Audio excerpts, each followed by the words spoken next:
నమస్కారం. రీసెంట్గా చంద్రబాబు నాయుడు గారు ప్రజలకు నీతి ఆయోగ్ గురించి, రాష్ట్రంలో ఉన్న అప్పుల గురించి వారికి ఎక్స్ప్లెయిన్ చేస్తూ ఒక ప్రెస్ మీట్ పెట్టడం జరిగింది. అందరికీ కూడా ఎక్స్ప్లెయిన్ చేయడం జరిగింది. వాస్తవాలు తెలుసుకోవాల్సిన అవసరం ప్రజలకు ఎంతైనా ఉంది. ఈరోజు మనం వాస్తవాల గురించి మాట్లాడాలి అంటే, మన రాష్ట్ర విభజన తర్వాత ఆంధ్ర రాష్ట్రము లోటు బడ్జెట్తో విభజించబడింది. మొట్టమొదటిగా ప్రజలు టీడీపీ కూటమి ప్రభుత్వానికి అవకాశం ఇచ్చారు. అప్పటికే 10 సంవత్సరాలుగా మనకు హక్కు ఉన్న హైదరాబాద్ని వదిలేసి విజయవాడకి రావడం జరిగింది. అక్కడే ఎంత నష్టం మన రాష్ట్రానికి జరిగిందో ఒక్కసారి కూటమి ప్రభుత్వం ఆలోచించుకోవాలి. ఆ 10 సంవత్సరాలు మనకు ఆ హైదరాబాద్ నుంచి రావలసిన నిధులు కానివ్వండి, మన వాటా మనకి వచ్చి ఉంటే ఈరోజు మన రాష్ట్రం ఎంతో అభివృద్ధి దిశలో ముందుకు వెళ్ళి ఉండేది. కానీ హఠావుడిగా విజయవాడకు రావడం, అక్కడ మనకు తెలుసు మన రాష్ట్రంలో వైజాగ్ తప్ప ఏ ఒక్క సిటీ కూడా అంత డెవలప్ అయి లేదు అని.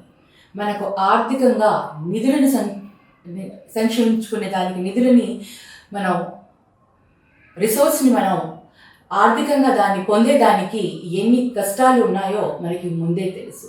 ఎక్కడ కూడా ప్రాపర్ ఇన్ఫ్రాస్ట్రక్చర్ లేదు, ఐటీ ఇండస్ట్రీస్ లేవు, రెవెన్యూ జనరేట్ చేసే మనకు రిసోర్సెస్ లేవని తెలిసి కూడా రాష్ట్రంలో ఏ విధంగా అప్పుడు ప్రభుత్వంలో రావడానికి ఆయన ఇచ్చిన హామీల గురించి ఒకసారి అందరూ కూడా ఆలోచించాలి.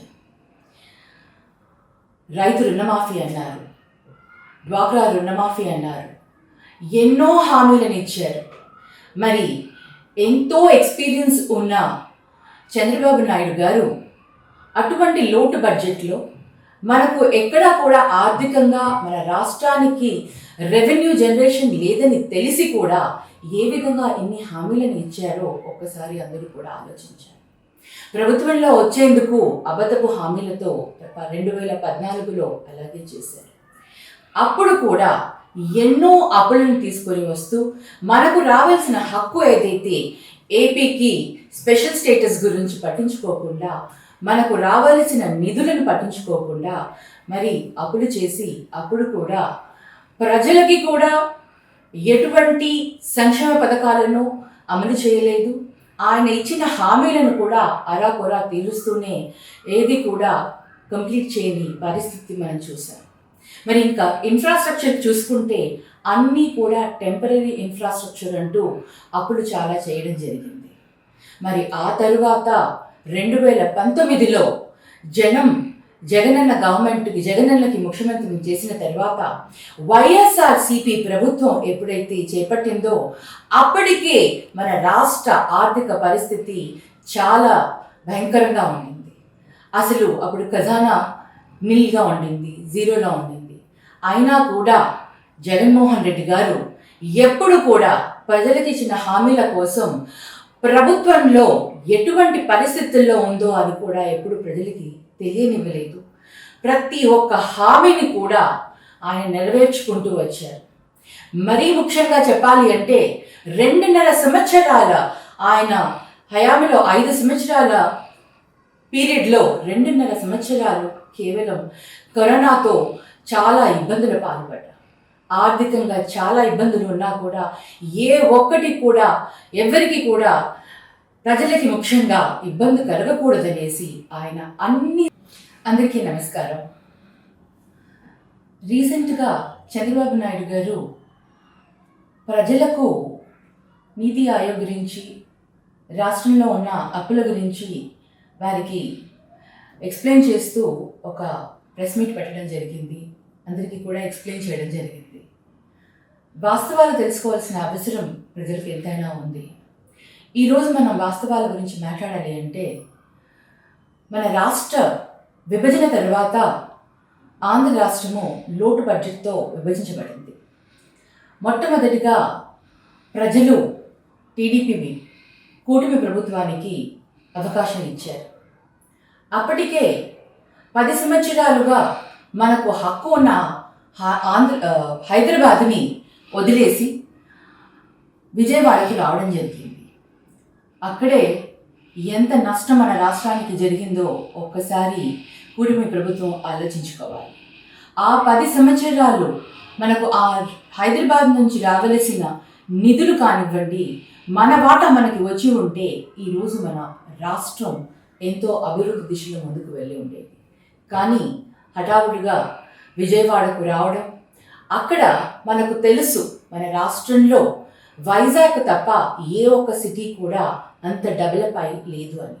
మనకు ఆర్థికంగా నిధులను సంక్షేమించుకునే దానికి నిధులని మనం రిసోర్స్ని మనం ఆర్థికంగా దాన్ని పొందేదానికి ఎన్ని కష్టాలు ఉన్నాయో మనకి ముందే తెలుసు.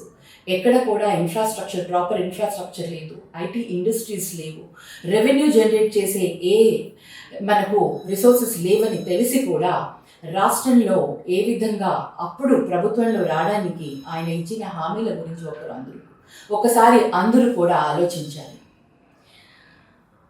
రైతు రుణమాఫీ అన్నారు, డ్వాక్రా రుణమాఫీ అన్నారు, ఎన్నో హామీలను ఇచ్చారు. మరి ఎంతో ఎక్స్పీరియన్స్ ఉన్న చంద్రబాబు నాయుడు గారు అటువంటి లోటు బడ్జెట్లో మనకు ఎక్కడా కూడా ఆర్థికంగా మన రాష్ట్రానికి రెవెన్యూ జనరేషన్ లేదని తెలిసి కూడా ఏ విధంగా ఎన్ని హామీలను ఇచ్చారో ఒక్కసారి అందరూ కూడా ఆలోచించారు. ప్రభుత్వంలో వచ్చేందుకు అబద్ధపు హామీలతో 2014లో అలాగే చేశారు. అప్పుడు కూడా ఎన్నో అప్పులను తీసుకొని వస్తూ మనకు రావాల్సిన హక్కు ఏదైతే ఏపీకి స్పెషల్ స్టేటస్ గురించి పట్టించుకోకుండా, మనకు రావాల్సిన నిధులను పట్టించుకోకుండా మరి అప్పులు చేసి అప్పుడు కూడా ప్రజలకి కూడా ఎటువంటి సంక్షేమ పథకాలను అమలు చేయలేదు. ఆయన ఇచ్చిన హామీలను కూడా అరాకొరా తీరుస్తూనే ఏది కూడా కంప్లీట్ చేయని పరిస్థితి మనం చూసాం. మరి ఇంకా ఇన్ఫ్రాస్ట్రక్చర్ చూసుకుంటే అన్నీ కూడా టెంపరరీ ఇన్ఫ్రాస్ట్రక్చర్ అంటూ అప్పుడు చాలా చేయడం జరిగింది. మరి ఆ తరువాత 2019లో జగనన్నకి ముఖ్యమంత్రిని చేసిన తర్వాత వైఎస్ఆర్సీపీ ప్రభుత్వం ఎప్పుడైతే చేపట్టిందో అప్పటికే మన రాష్ట్ర ఆర్థిక పరిస్థితి చాలా భయంకరంగా ఉండింది. అసలు అప్పుడు ఖజానా నిల్గా ఉండింది, జీరోలో ఉండింది. అయినా కూడా జగన్మోహన్ రెడ్డి గారు ఎప్పుడు కూడా ప్రజలకు ఇచ్చిన హామీల కోసం ప్రభుత్వంలో ఎటువంటి పరిస్థితుల్లో ఉందో అది కూడా ఎప్పుడు ప్రజలకి తెలియనివ్వలేదు. ప్రతి ఒక్క హామీని కూడా ఆయన నెరవేర్చుకుంటూ వచ్చారు.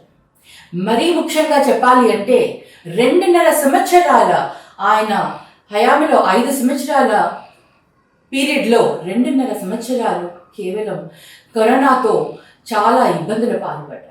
ఆర్థికంగా చాలా ఇబ్బందులు ఉన్నా కూడా ఏ ఒక్కటి కూడా ఎవరికి కూడా ప్రజలకి ముఖ్యంగా ఇబ్బంది కలగకూడదనేసి ఆయన అన్ని సంక్షేమ పథకాలని అమలు చేస్తున్న ప్రామిస్ చేసిన ప్రతి